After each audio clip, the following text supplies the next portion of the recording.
We're stuck today talking about this guy. So let's talk about Micah Beckwith's just outright lie about the 3/5 compromise, or rather, because so many others of you are doing such a good job of unpacking the real history behind that. Let's instead talk about, in terms of your resistance history dispatch of the day, what it means for us, particularly in terms of what it is that we have to fight against. So today's resistance history dispatch is about how self-proclaimed Christian nationalists like Beckwith, like Mike Johnson, the Speaker of the House of Representatives, like the architects of Project 2025, how they see history itself.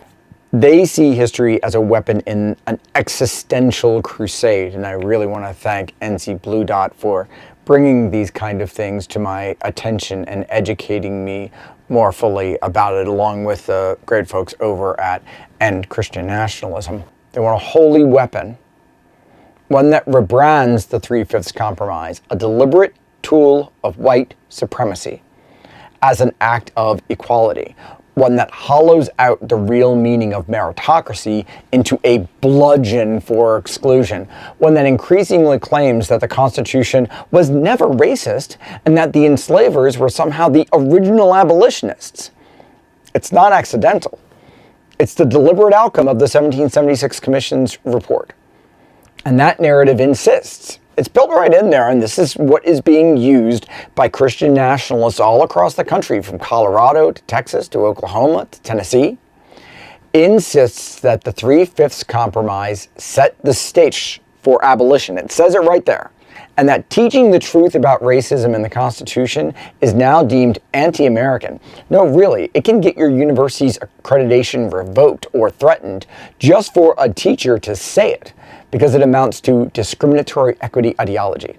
Good luck, Johns Hopkins.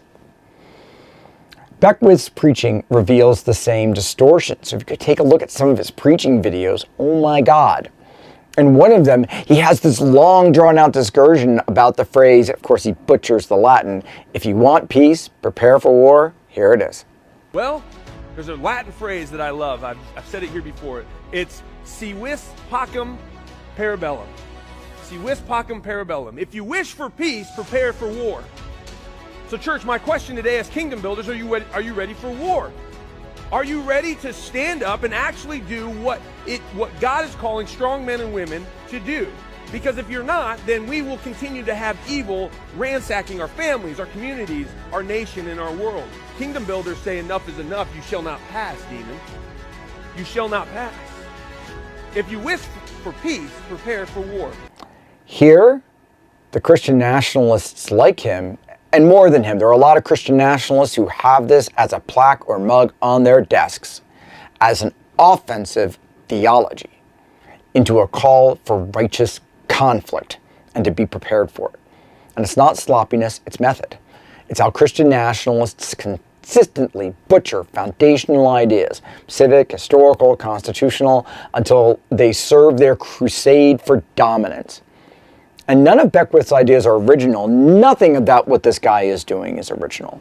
But that doesn't make the threat less real. It makes it more dangerous because we see the consistency all across the country in how these people are deploying it. This isn't about one man's bad history or theology. It's about an organized, accelerating movement that has a share of its authority in this government, and it's determined to turn myth into law and law into exclusion. And that is something we must be very clear about, even if the pipe dream of so many that 47 might be magically impeached, like the third time would be the charm, right? That any of this goes away. They have been preparing for this moment for years, so stop thinking he is the issue. They are all, from Miller to Bondi to Bannon to Patel, using history to justify authoritarian rule. But they're not stopping with our historical memory. They're actively seizing the machinery of government to make that rule as permanent as possible.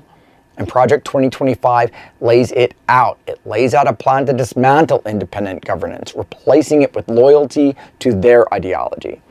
Task Force 250, Our Lane, is twisting the revolution itself into a Christian nationalist origin myth. Pam Bondi has been given the power under direct executive order, and she's seized it to purge the federal workforce of so-called anti-Christian sentiment. And behind all of it, binding it together, is originalism. Not as a legitimate philosophy of constitutional interpretation, not as an option to which we can view the Constitution, but as a political weapon deployed by people sitting on the bench. Originalism, as they use it, treats the Constitution as a frozen in time mythology that they can control. And they can continue to twist and shape it to meet their needs every time an issue comes before that. They did it with the Second Amendment. They're absolutely going to do it to the First Amendment. A world where women, black people, indigenous people, immigrants, non-Christians, and anyone outside their imagined nation had no rights they were bound to respect.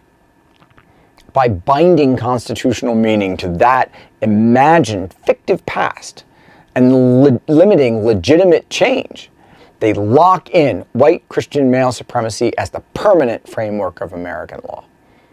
What has been interpreted into the Constitution can be interpreted out of the Constitution. We've seen it. Just look at the last 5 years. This is why Christian nationalists have focused so heavily on the courts, because they can accomplish far more through a few reinterpretations of the Constitution than they can through legislation. Locking down power while preserving the outward shell of democracy, but in their terms, Christian democracy. And so the lesson of resistance history, the one that we need to know, is that recognizing the threat is only the beginning. Resisting means telling the truth publicly, even when they call it divisive. Keep posting and reposting the takedowns of this guy and all others like him. 2, defending the memory of justice, even when they call it anti-American, even if your dean calls you up to let you know that maybe you shouldn't be saying this stuff. 3, refusing to cede the ground of history, of governance, of principle, even when it feels rigged against us. Because resistance isn't just survival. It's how new futures are born. And in the end, as we all well know, the truth will set us free.